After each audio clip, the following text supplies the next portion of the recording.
말씀 읽으면 끝나. 자, 해야지. 나 위하여 십자가에 중한 고통 받으사 대신 주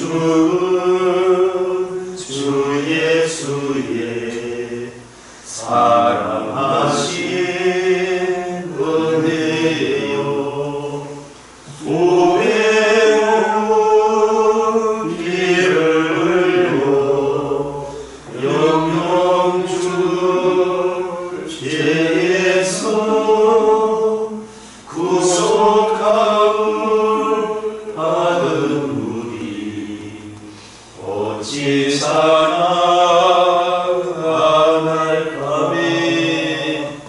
예수 안에 있는 우리 한량없이 즐겁고 주 성령의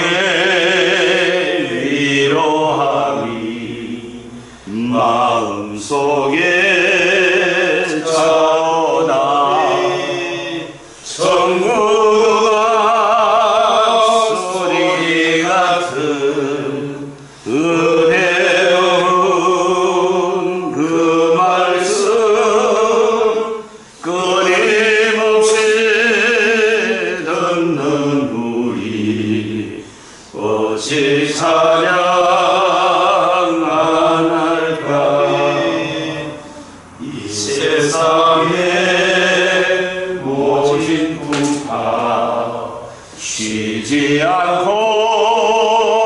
부르노 주님 안에 보호받는 우리 마음 평안하다.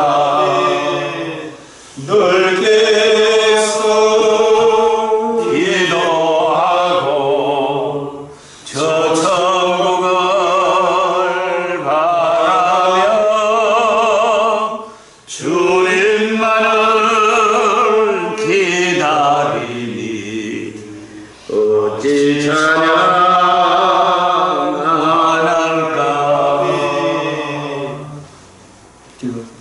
주님, 오늘 또 좋은 날을 주시고 우리가 한 자리에 모여서 또 말씀을 들을 수 있도록 은혜를 주시니 감사합니다. 우리의 눈을 띄워주셔서 주님께서 성경을 통해서 계시하는 본뜻을 잘 깨달아 우리도 바로 믿고 바로 증거하고 가르칠 수 있도록 은혜를 베풀어 주옵소서.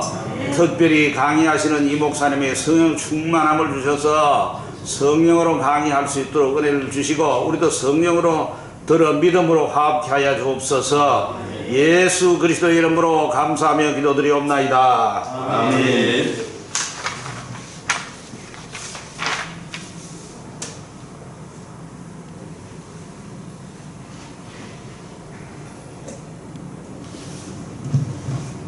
계시록 강론 요약 정리 정리해놓고 또 1강부터 7강 이 마지막 강의 이게 총 정리한 내용인데 이걸 알고 다시 또 1번부터 한번 쭉 훑어가면 굉장히 좋습니다. 계시록은 이 주제가 분명한 가장 쉬운 책인데 왜 그러냐, 환난 중에 있는 성도들을 위로하고 격려하기 위해 주신 말씀이 계시록이기 때문에 우리 전도사님 계시록이 어려워요, 요한복음이 어려워요? 계시록이 저한테는 네, 우리 박가지 목사님 어떻습니까? 내가 계시를 열어줘. 이종국 목사님 다 어렵다 해야 되나? 목사님 제 이야기 하세요. 김정우 목사님 다 어려워요. 김신우 목사님 제가 보기에는 안영태 목사님 질문하는 의도는 너희들 알기 힘들단다. 뭐가 더 어려운 것 같아요? 이제 쉬운 게 계시록이 있고 요한복음이 더 어렵다 이래 생각해요. 그래 이야기하려고 해요. 그래 이야기하려고. 그래 하려고. 그래 하려고. 근데 우리 지금 반대로 알고 있습니다. 반대로 다 알고 있는데 그 요한복음이 우리가 알고 있다 하는데 요한복음이 훨씬 어려워요. 아는 게 아니더라고. 요한복음은 그냥 아는 것 같은데 막상 물으면 아는 게 하나도 아는 게 아니더라. 계시록이 사실은 더 어려운 책이면 맞습니다만은 이 실제적으로 요한복음이 얼마나 어려운가는 언젠가 하면 요한복음도 제가 이 파워포인트로 쫙 정리를 하고 싶은 그런 생각이 듭니다. 그래서 우리 윤 목사님께서 요한복음이 훨씬 더 어렵다 이렇게 이야기를 하는데 쉽게 이야기하면은 모세가 뱀을 등같이 인자도 덜려야 하리라. 이 물으면 사람들 몰라요. 요한복음 5장 39절에 너희가 영생을 얻기 위하여 성경을 상고하거니와 이 성경이 누구에 대하여? 내게 대하여. 예수님의 무엇에 대하여? 그 물으면 뭐 십자가 복음까지는 하는데 복음과 복음으로 이루어지는 하나님 나라와 그 복음을 받은 주님의 성도들의 영적 전투에 대하여 재림의 그날까지 기록하고 있다. 여기까지 사실 가야 되거든요. 제가 김정우 교수님의 시편을 이래 봤지만 이 시편이 모든 초점을 예수 그리스도에 맞춰 놓는데 그것까지만 간 것도 옛날에 우리가 김정우 교수님은 시편 배울 때 총신 다닐 때 그때는 진짜 무슨 소리 할지도 모르고 나도 모르고 그런 강의를 들었어요 사실은. 지금은 훨씬 더 좋아졌는데 그 시편을 다 이래 정리하고 나니까 하늘에서 폭포수가 확 쏟아지는 꿈을 꿨다 그러는데 근데 사실 그런 이야기를 좀 안 했었으면 좋겠다 싶은 생각이 들어요. 우리가 자꾸 그런 거 보면 뭐 어떤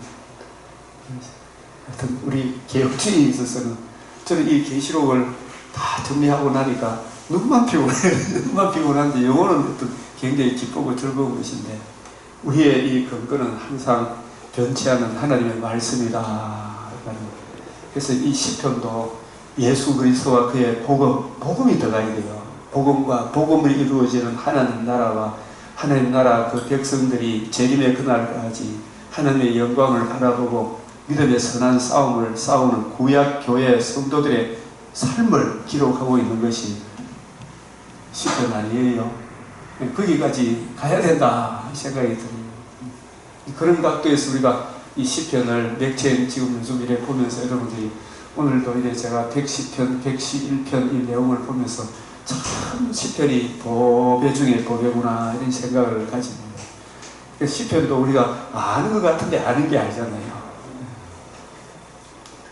요한복음도 한 구절 한 구절 보면 얼마나 영광스러운 본문인지 실제로 볼수록 이렇게 신비하고 놀랍다. 그래서 요한계시록은 환난 중에 있는 성도들을 위로하고 격려하기 위해 주신 하나님의 말씀이다. 그래서 이 계시록은 원복음의 성취, 내가 하리니 여자의 후손은 내 머리를 상하게 하리니 너는 그의 발꿈치를 상하게 그리고 용을 잡으리 곧 옛뱀이요 마귀요 사탄이라. 뱀이 예수님의 발꿈치를 물어서 예수님은 뱀의 머리를 상하게 했다. 이 표현은 아주 이 그림을 잘 그린 것 같아요. 그래서 용을 잡으니 이미 잡으셨고 미혹하는 마귀가 불과 유황못에 던져지니 이건 아직 남아있는 거죠. 이건 남아있는 겁니다. 그래서 용을 잡으니 불과 유황못에 던져지니 용을 잡으니 이 표현은요 임의에 해당되겠습니까? 아직에 해당되겠습니까? 김영원 목사님 이미 같은데. 이미 십자가. 이미 이것은 아직입니다. 이 계시록 20장을 많은 분들이 이런 각도에서 못 봐요. 성경 66권의 구속사 하나님의 구속의 경륜 측면에서 보니까 이게 이미 차원에서 해석이 되는 거예요. 근데 이 20장 10절은 아직 차원이에요. 아직. 그래서 이 불과 요한못에 던져지니 이게 아직의 이 차원. 제가 요 한 챕터로 가지고 우리 지난 주일 오전 50분 설교를 주일 오전 설교를 요 본문으로 했어요. 요 한 챕터 놓고 우리가 이걸 하나하나 이렇게 찾아서 서로 이야기하고 주고받고 이런 부분들을 우리 구속사 하시는 분들이 제가 이 파워포인트를 제작해서 저는 이게 한 8시 반쯤 자면 12시 반이나 2시 반에 잠이 깨가 이 챕터 이거 하나씩 작성하고 그 다음 맥체인 보고 그리고 새벽기도 하고 다시 이제 9시까지 요즘은 맥체인 정리하고 하루를 시작하는 그런 것인데 여러분들도 이 파워포인트 이걸 가지고 한번 강론을 한번 해봐야 돼. 하는 여러분에게 주신 은혜가 있거든요. 그래서 저는 이 성경에 믿는 것과 아는 것과 믿는 것에 우리가 하나가 되어야 되잖아요. 그죠? 아는 것과 믿는 것에 하나가 되어야 되는데 딴소리 하면 안 되잖아요. 그 성경에 보면 아는 것과 믿는 것에 하나가 되어야 돼. 유도순 목사님 아는 거하고 내가 아는 거하고 내가 믿는 거하고 유 목사님 믿는 거하고 칼빈이 믿는 거하고 내가 아는 거하고 이 같아야 안 됩니까? 바울이 믿는 거 아는 거 내가 받은 복음 내가 전한 복음 이게 같아야 되는데 그 중심 뿌리는 같아야 될 거 아니에요. 이 중심은 그래서 우리가 이런 부분에 여자의 후손은 내 머리를 상하게 할 것이요 너는 그의 발꿈치를 상하게 한다. 용을 잡으니 옛뱀이요 마귀요 사탄이다. 그래서 이 부분에 대한 성경 구절이 우리에게 이렇게 쫙 정리가 되어 있어야 돼요. 이 내 머리를 상하게 한다. 이 말씀은 다 적지는 못해도 우리가 구체적으로 좀 알아야 될 게 스가랴 4장 7절 머리를 상하게 한다 이렇게 하면 용을 잡았다 이렇게 하면 요한복음 19장 30절 골로새서 2장 15절 히브리서 2장 14절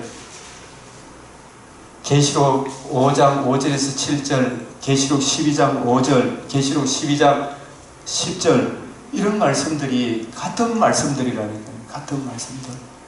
이런 구절들에 대한 이해가 되어져야 용을 잡으니 옛뱀 마귀요 사탄이다. 잡았다. 마귀의 일을 내렸다. 뱀의 머리를 살렸다. 마귀가 쫓겨났다. 내가 세상을 이겼다. 십자가로 승리했다. 이런 이야기들이 다 같은 표현인데 그 문자적으로 알고 있으니까 무슨 말인지 모르는 거예요. 마귀의 일을 내렸다 그러잖아요. 인자가 들리면 이 세상 임금이 쫓겨나리라. 모세가 뱀을 든같이 인자도 들려야 한다. 내가 십자가로 승리했다. 다 이루었다. 이런 내용들이 다 같은 표현인데 다윗의 사자 뿌리 어린 양이 이겼으니 그에게 7뿔이 있다.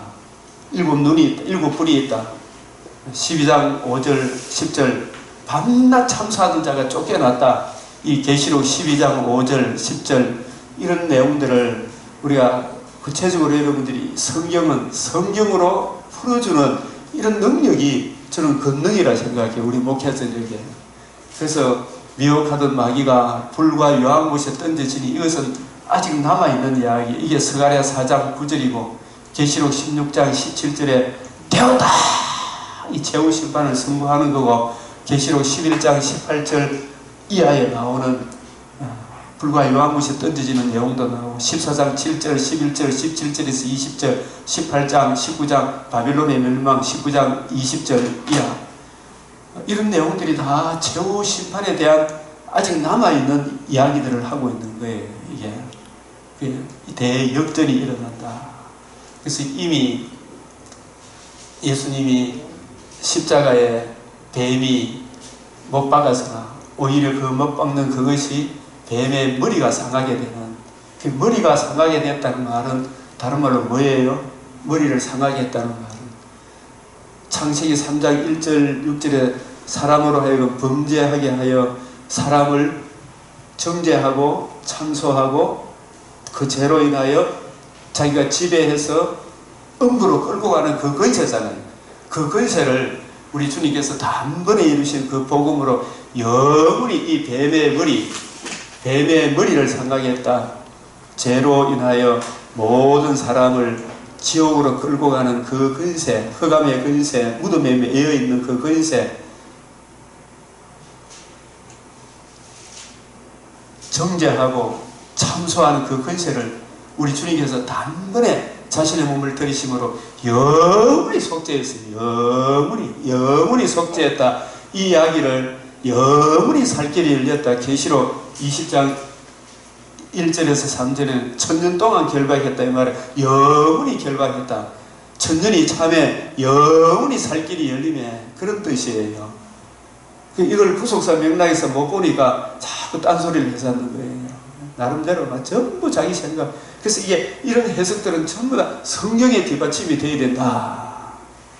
아직 남아있는 거 이 계시록 16장 7절, 요 스가랴 4장 7절 9절 요 부분을 이해를 잘 해야 돼요. 이 스가랴 4장 7절은 우리가 이래 보면은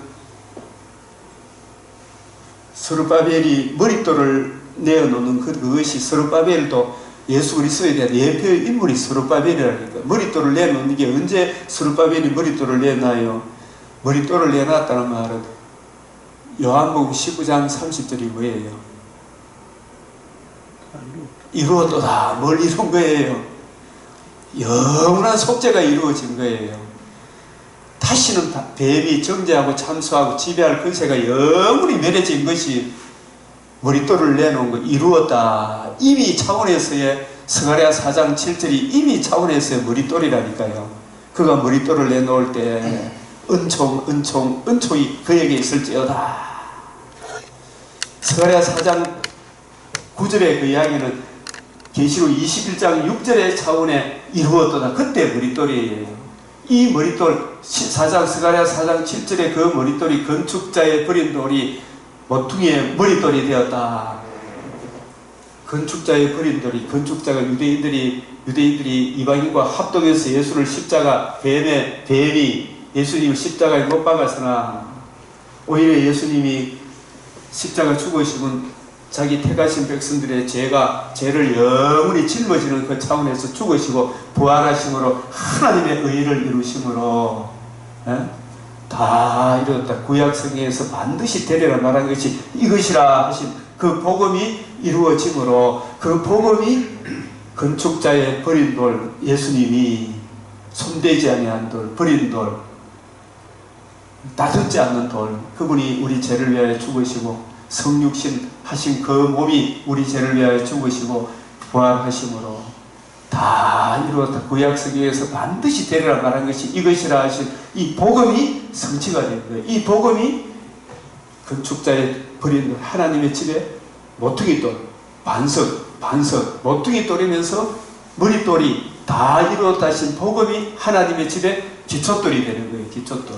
이 기초돌 터 위에 이 복음이, 머릿돌, 이 복음이 전파되어 이 복음이 다 전파되고 창세전에 예정하신 택하신 백성들의 수가 다 차게 되는 그날, 이를 다 치게 되는 그날, 계시록 21장 6절에 이루었도다. 영원한 영광의 재림의 그날, 택하신 백성들에게는 천상교회가 먼저 부활의 몸을 입고 지상교회에 남아있다면 성천하여 휴거되어 천상에서 부활의 영광의 몸을 입어 영토록 이제 천국 혼인잔치 이후에 영원한 오메가 세상에 살게 되고, 이 마귀와 그 적그리스도들은, 그에 속해 있는 모든 세상 사람들은 불과 요한못에 세세토록 던짐을 받는 그런 일들이 이 재림의 그날에 이루어지는 이야기예요. 이게 이미 아직 이 차원에서 우리 주님께서 복음으로 이렇게 하는 거예요. 그래서 환난 중에 있는 성도들을 위로하고 격려하기 위하여 쓴 서신입니다. 그래서 이 계시록의 이 부분만 제대로 이해하고 깨달아도 실제적으로 이런 구절들을 성도들하고는 찾아서 확인을 시켜줘야 돼요. 이걸 읽고 이해하고 깨닫는 동안에 마음의 확정이 오면 마음이 뜨거워지는 거예요. 그래서 계시록의 중심 주제는 분명하다. 논란이 많은 것은 지역적인 문제다. 이런 말, 저런 말 많이 하죠. 그런 것들은 분명한 것에서 덜 분명한 쪽으로 가면 되잖아요. 중심을 잡아요. 그래서 계시록을 주신 목적이 뭔가, 중심 주제가 뭔가, 우리의 책임은 뭔가, 중심 주제, 목적, 우리의 책임이 뭔가, 이것을 바탕으로 해석을 할 때 바른 해석이 되겠죠. 이 계시록을 첫째 계시록을 주신 목적을 통한 해답이 뭔가, 그때나 지금이나 어제나 오늘이나 주님 오시는 그날까지 환난 중에 있는 성도들, 네로보다도 더 혹독한, 이때는 바울도 이미 성천한 때예요. 죽으시고 부활이 아니고 그 영혼이 소천한 이후에 대부분 사도들도 소천한 때예요. 도미티안 황제 때는 혹독한 더 핍박이 있었다고 하지 않습니까? 그런 환난 중에 있는 성도들을 하나님의 말씀과 예수를 증언하였으므로 말미암아 하나님의 말씀, 그래서 우리가 성경을 읽고 묵상할 때 이 성경 속에 예수 그리스도와 그의 복음을 증언하였으므로, 우리도 이 복음 안전하마 환난 이거는 내하고 상관이 없어요. 그래서 예수 그리스도 성경을 읽고 예수님 모든 인류가 안고 있는 최고의 복음, 이 복음을 증거하면 이 환난 풍파가 오는 거예요. 그래서 반모라는 섬에 있었더니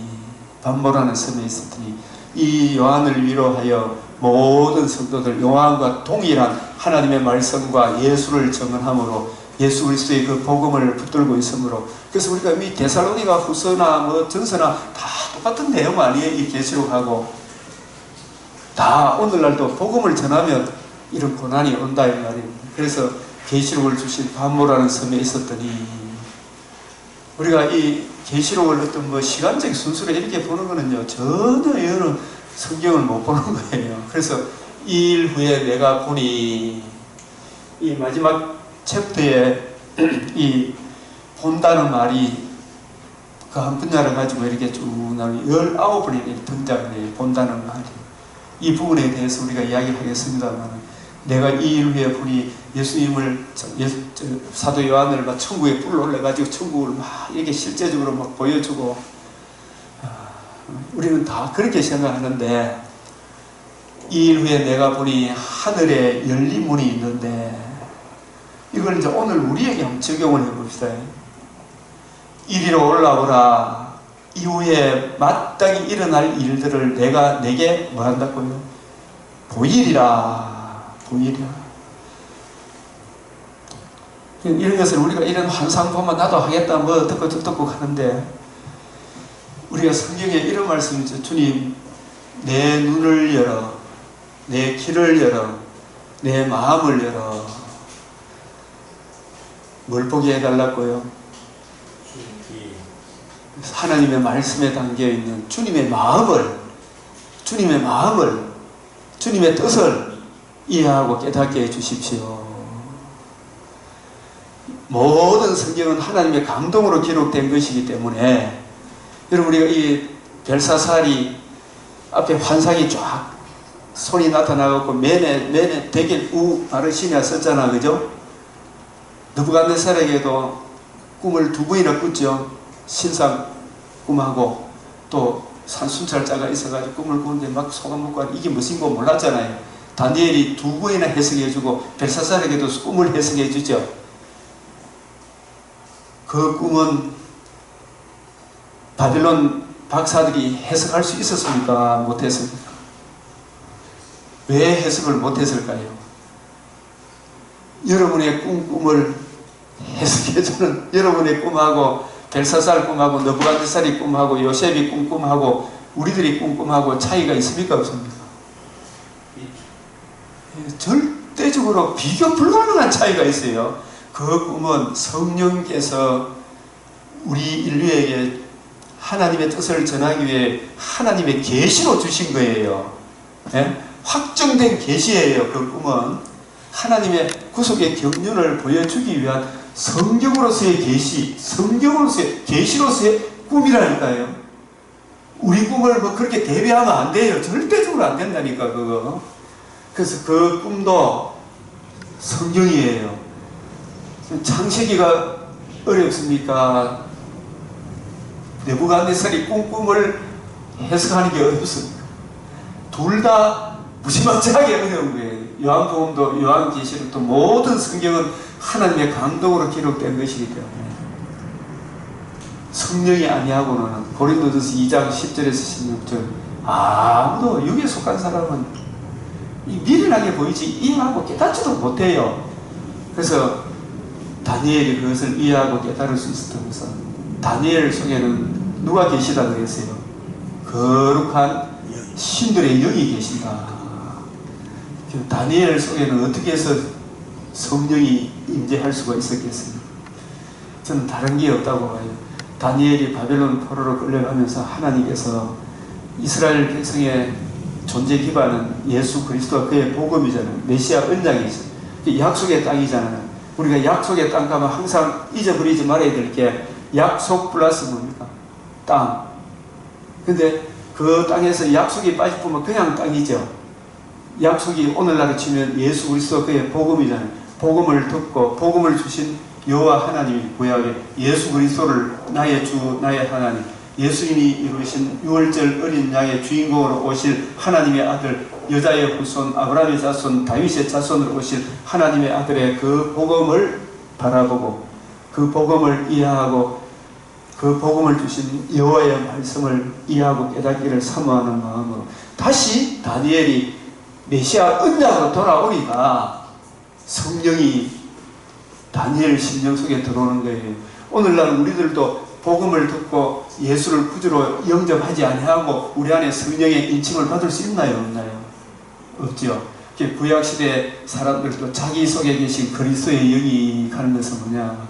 우리 안에 거룩한 영이 가시려고 하면 반드시 복음을 듣고 복음을 주신 그리스도를 구주로 왕으로 모셔야 돼요. 그럴 때 성령이 우리 안에 들어오심으로 비로소 성령의 은혜를 의지하여 성령께서 기록한 성경을 다니엘은 1장 7절, 18절에 뜻을 정하여 다니엘서 6장 10절에 보면 비가 오나 바람이 부나 예루살렘을 향하여 창문을 열고 하루 3번씩 기도하기를 쉬지 않았다. 이 기도도 단순히 기도한 그런 뜻이 아니고 예루살렘을 향하여 기도했던 예루살렘에 뭐가 있어요? 성전이 있죠. 요나도 성전을 향해서 기도했다고 하잖아요. 그죠? 이 성전은 하나님과 우리 사이에 중보자이신 메시아를 증언해주는 건물이 성전 아닙니까? 이 복음을 의뢰해서 하나님 앞에 기도했다. 그래서 우리가 예수 그리스도의 이 복음을 듣고 복음을 주신 예수님을 구주로 영접할 때 우리 안에 성령이 계시고 성령께서 이 세대의 간원들이 박사들이 아무리 똑똑하고 잘난 사람들이 성경을 봐도 이해 못하지만 남녀노소 빈부귀천 누구나 막론하고 예수가 주이시며 나는 어떤 존재인 걸 깨닫고 내 죄를 대속하신 예수님의 복음을 듣고 복음을 주신 예수님을 주로 그리스도로 모신 사람에게는 그리스도의 영이 임재하므로 이 복음은 남녀노소 빈부귀천 누구나 다 깨달을 수 있다는 측면에서 성경의 5대 특성 중에 우리 신학교 다닐 때 보편성이라는 거 듣고 배웠죠. 그런 차원에서 보편성, 다니엘 속에도 그리스도의 영이 계시에요. 메시아 언약을 붙들기 때문에. 그래서 성경이 이해되어지는 거예요. 메네 되게 바르신 그 뜻을 복음의 관점에서 이해하고 깨닫게 되는 거예요. 느부갓네살의 그 꿈도 하나님의 구속의 경륜 차원에서 깨우쳐 주는 거예요. 우리들도 성경을 주야로 읽고 묵상할 때 항상 주님 그리스도의 복음에 나타난 하나님의 그 큰 궁의를 의지하여 주님 존전에 나아와 주님의 입혀주신 의의 옷을 입고 주의 발 아래 앉아서 주의 말씀을 듣습니다. 내 눈을 열어 주의 말씀에서 놀라운 걸 보게 해주십시오. 기도하고 성경을 이렇게 보기 시작하면요, 이 성경이 하나씩 보인다니까. 이 강단에서 섬에 나오는 에스겔 47장에 조그만 물이 섬에 나오는데 발목, 무릎, 허리 이 깊이 높이 넓이 길이를 더해가는 거예요. 그래서 이 말씀도 이 일 후에 내가 보니 하늘에 열린 문이 있는데 이 열린 문이 여러분 뭐라고 봐요? 열린 문. 창세기 28장 12절에 야곱이 꿈을 꿨죠. 사닥다리가 있어요. 사닥다리 위에 천사가 오르락 내려가더라. 이 사닥다리를 예수님은 누구에게 적용시켰대요? 자기 자신에게 요한복음 1장 51절에 그 열린 문은 예수님께서 이 성전을 헐라 내가 사흘 만에 일으키리라 다 이루었다 하신 예수 그리스도의 이 복음이 내가 곧 길이요 진리요 생명이다. 내가 너희를 위하여 처소를 예배하라. 너희들이 천국 아버지 집에 들어갈 그 길을 마련하러 간다. 그 길이 마련되면 복음이 성취가 되면 내가 다시 와서 너희를 내 있는 곳에 있게 하리라. 그래서 이 복음이 열린 문이죠. 열린 문. 그래서 로마서 3장 25절 26절 4장 25절 이 복음에는 하나님의 의가 나타나서 이 의를 믿고 의를 예수님을 구주로 영접함으로 이 의를 힘입어 하나님 앞에 나아가는 거예요. 그래서 이걸 우리에게 적용을 하면 이리로 올라오라 이 말은 우리가 지금 천국에 꿈속에 나타나 보이고 이런 거 아니에요. 지금 우리들에게는 확정된 66권의 이 계시를 통해서 이리로 올라오라 하면 우리 성도들에게 적용이 되면 우리가 시편 110편 3절이 한번 읽어보시겠어요? 시편 110편 3절 주의 권능의 날에 주의 백성이 거룩한 옷을 입고 절거리 행진하니 ሸ르기서 같은 주의 청년들이 깊게 나오는구나. 자, 여러분 그 주의 권능의 날이 1차적으로 언제겠어요? 주일이 왜 주의 권능의 날이 돼요? 예수님이 우리 죄를 위하여 죽으시고 장사 지낸 바 되어 사흘 만에 다시 살아나심으로 천하가 만민이 들을 수 있는 최고 기쁜 소식 뱀의 머리를 상하게 하신 복음이 성취된 날이잖아요. 그래서 주의 권능의 날에 새벽 이슬 같은 주의 청년들이 이 거듭난 성도들이 무슨 옷을 입고 거룩한 옷을 입고 거룩한 옷이 뭐예요? 복음에 나타난 하나님의 의의 옷을 입고 거룩하신 하나님 존전에 나아오는 날이 주일 예배 드리는 날 아닙니까? 오늘도 이 마찬가지에 우리가 주일의 연장선상으로서 우리가 이 말씀을 들을 때 이명호보다 배운 게 아니고 하나님의 말씀, 하나님 말씀을 맡은 주의 종 앞에 하나님의 말씀 앞에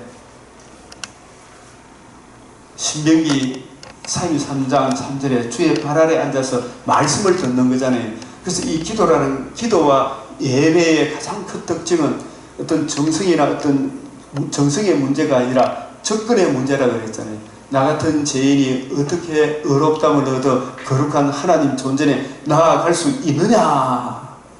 그래서 거룩한 옷, 복음에 나타난 하나님의 의의 옷을 입고 하나님 앞에 지금 나아오는 것, 예배 드릴 때, 기도 드릴 때, 여러분이 개인적으로 경건의 시간을 가질 때, 그죠? 그게 주님 앞에 나아가는 거 아니에요. 그래서 성경책을 펴고 주님 내 눈을 열어 주의 율법에서 놀라운 걸 보게 해 주십시오. 그게 개인 맥체인 성경 읽기표를 따라 성경 읽는 시간 아니에요. 그게. 그리고 이리로 올라오라. 이후에 마땅히 일어날 일들을 내가 내게 보이리라. 이 일어날 일들이 어디에 기록되어 있어요? 우리에게는 성경에 사도 요한에게는 이 요한계시록을 주셨지만 우리는 이제 요한계시록을 비롯해서 창세기까지 66권의 성경이 우리에게 이후에 일어날 일들 아닙니까? 전에도 있었고 참 이제도 있고 전에도 있었고 앞으로도 될 일. 하나님의 아들을 믿는 자는 영생이고 하나님의 아들을 믿지 않는 자는 영생을 보지 못하고 도리어 하나님의 진노가 있느니라. 이보다 더 확실한 일어날 일들이 어디 있어요? 네? 이후에 일어날 일들을 어떻게 전해줘요? 사도행전 17장 3절에 바울이 가는 곳마다 성경을 가지고 뜻을 풀어 예수 그리스도의 그 복음을 듣고 믿는 사람은 영생을 얻고 영생을 얻은 주님의 백성들이 재림의 그날까지 믿음의 선한 싸움을 싸워서 승리해야 한다. 이 이야기를 성경을 가지고 풀어 안 줬습니까? 우리도 계속 그 이야기를 하고 있는 거예요. 그게 28장 23절 어디로 가든지 31절 거침없이 담대하게 신명기 33장 3절에 주의 발 아래 앉아서 말씀을 받는도다. 29절에 이러한 백성은 행복자로다. 그리고 사도행전 8장 31절에 이 성도들이 잘 모르니까 이디오피아 내시가 빌립을 만나서 빌립이 이디오피아 내시에게 이사야 53장을 읽었을 때 읽는 것을 깨닫느냐 했잖아요. 그래서 답변이 뭡니까? 지도해주는 사람이 없으니 어찌 깨달으리요. 저와 여러분도 계속 배워야 됩니까? 안 배워야 됩니까?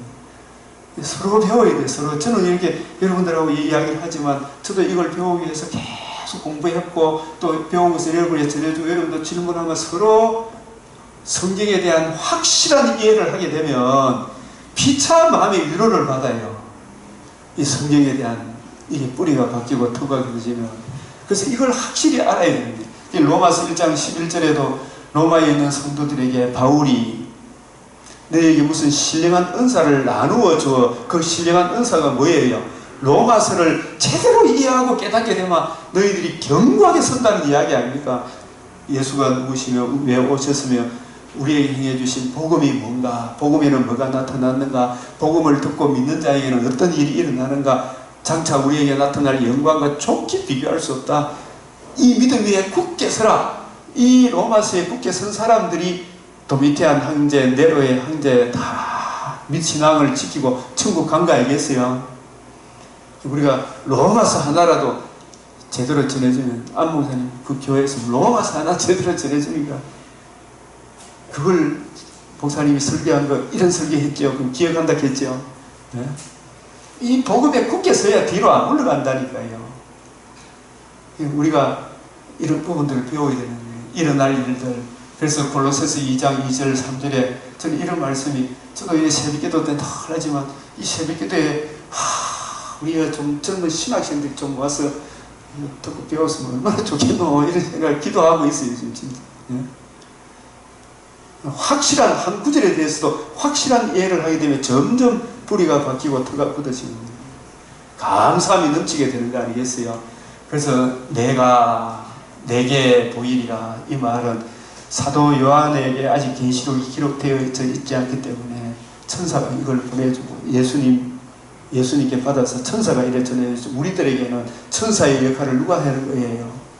교회 계시록에 이래 보면은 하나님의 말씀을 맡은 이 별에 대해서 7별 이야기가 나오죠. 오른손에 7별이 있다, 7 금초대가 있다. 7별을 구속사적 관점에서 보면 창세전에 예정하시고 택하시고 예수님의 구속 성취를 적용시켜 주신 모든 성도들이 7별이에요. 예수님을 감명한 새벽별이라고 했잖아요.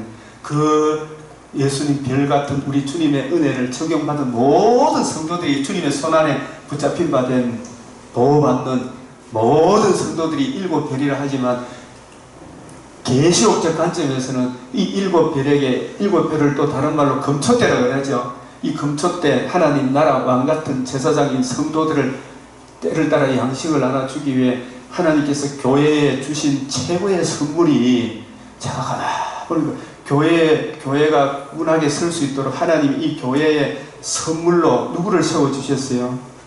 목회자를 세워주신 거예요. 그 목회자를 계시록 2, 3장에 각 교회 사자를 천사라고 해요. 천사. 그 천사를 또 별로, 스타로, 지도자로, 별로, 천사로, 이렇게 놀라운 표현으로. 그래서 목회자 한 사람이 천사 역할을 하는 거예요.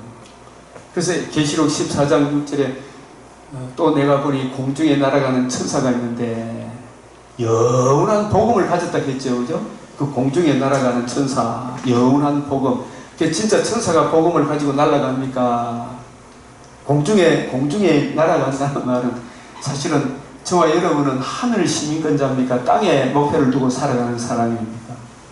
하늘나라의 시민권이라는 차원에서 하늘나라로 인도하는 주님의 종, 그런 차원이기 때문에 공중에 날아가는 천사다. 비행기 타고 복음 들고 간다. 그렇게도 물론 이렇게 조금 적용할 수 있지만 성경적인 관점은 우리는 땅에 소망을 둔 사람이 아니고 저 하늘나라로 인도하는, 천국을 바라보게 하는 주님의 종들, 복음을 맡은 주님의 종들이다. 그런 차원으로 공중에 날아가는 천사를 보니 영원한 뭘 가졌더라? 복음을 가졌더라. 그렇게 이야기하는 거예요. 그래서 이 내가 별, 천사, 하나님이 사로잡힌 자를 사로잡고 성도들을 주실 때 성도들에게 하나님이 선물을 주셨다. 이 목회자를 주신 거예요. 초대교회 때는 성경이 기록되기 전에 사도, 선지자, 예언자를 주셨지만 그 이후에는 목회자를 주신 거예요. 목사, 교사, 목양과 가르치는 은사. 이 목회자가 얼마나 교회의 선물이기 때문에 그래서 데살로니가 전서에 가장 귀하게 여기라. 그러니까 목회자를 진짜 목회자를 귀하게 여기라. 마태복음 13장 52절에 옛것과 새것을 혹시 곳간에서 끄집어 내어오는 목회자, 그 다음에 24장 45절에 사실 때를 따라 양식을 나눠줄 자가 누군고. 주님이 오실 때 이렇게 하는 것을 보면 주님이 얼마나 그 종을 칭찬하시겠어요. 그래서 우리가 이런 부분에 이게 이 땅에 마땅히 일어날 일들을 내게 보이리라. 김 집사, 정장로, 무슨 권사, 제발 이리로 좀 올라오이라. 하늘에 열린 문이 있지 않나. 교회 십자가 복음을 의지해서 강변교회에 나오면, 여러분 섬기는 교회에 나오면 마땅히 일어날 이 세상이 어떻게 돌아가는지를 이 성경을 통해서 쫙 풀어줄게. 주님의 발 아래 앉아서 저를 들어라. 그래서 이 예배는 말씀을 듣는 시간이에요. 기도도 먼저 말씀을 들어야 기도할 내용이 생길 거 아닙니까? 이게 그래서 신명기 33장 3절에 한번 읽어봅시다. 우리 신명기 33장 3절에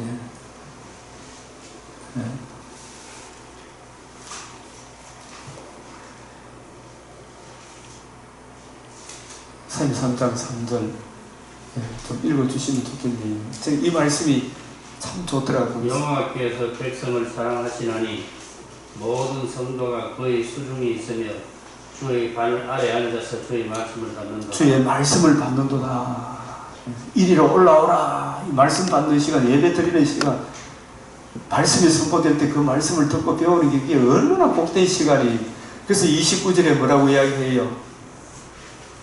신명기 33장 29절에 쭉 읽어보니까 이스라엘이여 너는 행복한 사람이로다. 여호와의 구원을 너같이 얻은 백성이 누구냐? 거기까지 여호와의 구원을 너같이 받은 사람이 어디 있나? 행복한 사람이라. 하나님의 말씀을 듣고 있다는 게 이게 세상에 없는 놀라운 하나님의 구속의 경륜을 듣고 있다는 게 이게 얼마나 행복한 일이에요. 진짜 가슴이 벅차는 일이에요. 그래서 말세가 가까울수록 은퇴할수록 예배 드리기를 피하는 어떤 목사들과 같이 하지 말고 장로들과 같이 그날이 가까움을 볼수록 더욱 그리하지 않게 해야 안 돼요. 그런 목사 어디 있는데? 김동호이 내가 열심히 하고 있지. 그날이 갖고 은퇴하더라도 예배 드리기를 더욱 사모하고. 내가 이번에 이게 시찰장으로서 이게 은퇴하시는 임직 은퇴 선퇴식 하더라고. 거기 가서 은퇴 목사님 건면에 말씀하는데 제가 말씀을 준비해 놨습니다. 인생에는 누가 은퇴? 무슨 요 옆에 중국에 은퇴 임직식. 스목사. 네, 그 교회에 있는데 제가 건면의 말씀 뭐랄까 이 준비를 한 인생에는 세 개의 종말이 있습니다. 모든 사람은 태어나면 늙어야 안 늙어요. 치매, 중풍, 병자되면 못 걸으면 어디 갑니까? 요양병원 가죠. 요양병원을 이제 조금 지나면 어디 갑니까? 육신의 장막집이 무너지죠. 그리고 요양병원 육신의 장막집이 무너지기 전에 재림이 먼저 오구만. 그것도 종말 아닙니까? 이 세 가지 종말이 안 옵니까? 그죠? 하지만 이 살아있어도 못 걷고 중풍 치매 오면 그 종말은 마찬가지 아닙니까? 그래서 우리가 전도서 12장에 중풍 치매 오기 전에 지정의가 건강할 때에 여호와 하나님을 더욱 사랑하라 그랬죠. 청년의 때에 장로 근사로 주의 몸된 교회를 위해 주의를 섬기고 봉사하는 이거 참으로 잘한 것입니다. 그러나 아직 여러분은 치매 중풍이 안 왔습니다. 그러나 치매 중풍이 오기 전에 더욱 예배드리기를 힘쓰고 섬겨야 안 되겠습니까? 네? 말씀 열심히 보고 새벽에 새벽기도 더 열심히 하고 수요 예배 빠지지 말고 오후 예배 빠지지 말고 종말이 임하기 전에 그날이 가까워 볼수록 더욱 예배드리기를 힘쓰시길 바랍니다. 이게 근면의 말씀. 이보다 더 좋은 근면이 어디 있어요? 그래서 히브리서 10장 25절 우리는 뒤로 물러가 38절 39절 뒤로 물러가면 내 마음이 저를 기뻐하지 않는다. 그래서 계시록은 중심 목적은 현재는 고난이지만 장차는 영광이다. 힘내라. 이 격려하고 용기를 주는니다. 이 말이에요. 이 성령으로 나를 데리고 크고 높은 산으로 올라가. 이것도 세원장의 관점, 세원장이 크고 높은 산. 우리는 또 보면 주암산 기도원에 가면 주여! 그럼 이렇게 생각하기 쉬운데 옛날에 저도 주암산 기도원에 많이 갔어요. 이어서 가면 주님이 가까워서 더 잘 들어주는가 싶어서. 근데 이 이야기는 크고 높은 산은 신약의 빛으로 뭘 보고요? 구약을 보고 구약의 빛으로 신약을 확정하는 전체 하나님의 구속의 경륜의 관점에서 신구약을 해석해주는 이게 우리를 큰 높은 산으로 데리고 올라가는 여러분이 이 자리에 하나님이 큰 높은 산으로 데리고 오신 거예요. 성령이 이끌어서 믿습니까 이걸? 네. 이게 큰 높은 산으로 성령이 불러서 오신 거예요. 네. 이 자리가 사실 이렇게 구속의 경륜을 강론하는데 대구에 얼마나 있을까 그런 생각이 들어요. 우리가 이걸 자랑하는 게 아니라 이 큰 높은 산 정말 예수님이 다 이루었다 하신 구속 성취 이 관점으로 구약을 보고 해석되어진 구약으로 신약을 계시록까지 쫙 풀어주는 이런 곳이 큰 높은 산으로 저와 여러분을 인도해 주신 거예요. 저도 이 강론을 하도록 하기 위해 거의 10년 이상을 15년, 한 20년 가까이를 유도선 목사님하고 만나고 또 하나님이 저 박사교회도 그 구속사도 배우고 외신의 THM 석사과정 조기신학도 하고 박사과정 역사신학도 하고 이게 큰 높은 산대로 주께서 깨우쳐 주시기 때문에 여러분에게 이걸 또 전해줄 수 있는 거 아니겠어요? 김정우 교수님 10편을 제가 새벽에도 왔다 갔다 하면서 쭉 이렇게 들어보니까 그분도 이제 전체 구속의 경륜 속에서 이걸 봐야 된다. 그거 맞죠? 구속사로 이제 돌아가야 된다 이야기예요. 구속사로. 뭐 그러면 안 되면 안 된다 이야기. 이게 크고 나쁜 산으로 데리고 올라가 성령으로 나를 데리고 성령이 불러시키는 일이 이 자리에 온 것은 이게 얼마나 좋은 자리인가. 그래서 하나님께로부터 내려오는 거룩한 성 예루살렘을 보이니 이 거룩한 성 예루살렘이 사실 여러분 이 단지 하늘에서 내려오는 찬란한 영광스러운 벽옥과 수정같이 막들의 이루만 보여준 게 아니고요. 창세기부터 계시록까지 전체 내용은 거룩한 성 예루살렘에 대한 이야기라니까요. 이 이야기가 신학에서 이야기하는 하나님 나라 아닙니까? 거룩한 성 예루살렘이 하나님 나라를 보여준 거예요. 예수님도 부활하시고 난 이후에 40일 동안 사도행전 1장 3절에 성경을 가지고 뜻을 풀어 하나님 나라에 관한 일을 이야기했다. 이게 크고 하늘에서 내려오는 하나님께 내는 거룩한 성 예루살렘이 하나님 나라를 사도 요한에게 성경을 가지고 풀어준 것과 같은 거예요. 우리도 하나님 나라 거룩한 성 예루살렘 금초 때 하나님 나라 40일 예수님 부활하시고 40일 동안 하신 핵심적인 사역이 사도행전 1장 3절 24장 25절 27절 누가복음 44절에서 48절 너희는 이 모든 일의 증인이라. 우리도 성경을 가지고 뜻을 풀어 창세기부터 계시록까지 계시록에서 창세기까지 예수 그리스도의 복음과 복음으로 이루어진 하나님 나라를 신구약 성경을 가지고 풀어주는 게 큰 높은 산으로 성도들을 데리고 올라가서 하나님께로부터 내려오는 거룩한 성 예루살렘을 보여주는 거예요. 이걸 보여줘야 될 거 아닙니까? 그래요 안 그래요?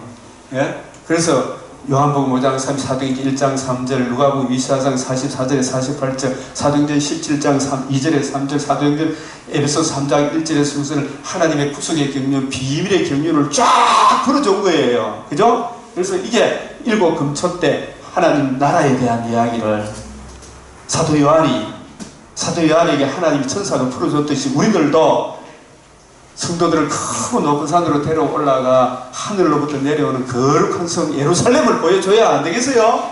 예? 이 일을 해야 될 사람이 저와 여러분이 다 되었어요. 그래서 항상 이 믿음 위에 가라. 하나님 나라에 들어가면 많은 환난을 겪어야 한다. 요 그림까지 봐야 돼요. 이게 그래야 마치는 거예요. 이 그림 초래봉에 올라가면 이제 동부쪽이 쫙 보이고 에베레스트 산에 올라가면 전체가 쫙 보일 거 아닙니까? 이 크고 높은 산으로 이리로 올라오라. 크고 높은 산으로 올라가 높은 산에 올라 파노라마로 보아야 해답이 있죠. 그죠? 이게 얼마나 분명합니까? 이 계시록 이보다 더 분명하고 확실한 책이 세상에 어디 있어요? 여러분을 크고 높은 산으로 인도하신 우리 주님께 감사드리며 제 시간 마치겠습니다.